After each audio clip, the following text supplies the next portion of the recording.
सुदैवाने एसटीच्या खिडक्यांना गज असतात, नाहीतर आपल्या स्त्रियांनी आपल्या नवऱ्यालाच टाकावं म्हणून टाकला असतात. या गर्दीत एक पटकन वरती चढली, आपल्या नवऱ्याला हात दिला.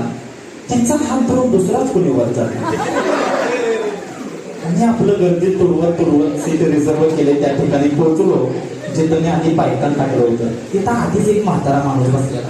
मी म्हटलं बाबा उठा. का? बाबा शांतपणे म्हणाले. आता हे आमचं संभाषण एक सुंदर तरुणी कान देऊन ऐकत होते, त्याच्यामुळे चप्पलाचा उल्लेख करणं मी जरा टाळलं. बाबांनी बरोबर वळलं. बाबा खाली वाकले, ते चप्पलाचा तुटलेला अंगठा हातामध्ये घेतला आणि मेलेल्या उंदराला हलवल्यासारखं, हेच का तुमचा चप्पल? मी म्हटलं छे छे, खिडकीत टाकूनच गेली. ते पडले का जेंटलमॅनच्या डोक्यावर. ओ नो, भूकंप झाल्यासारखं तो दिनचा.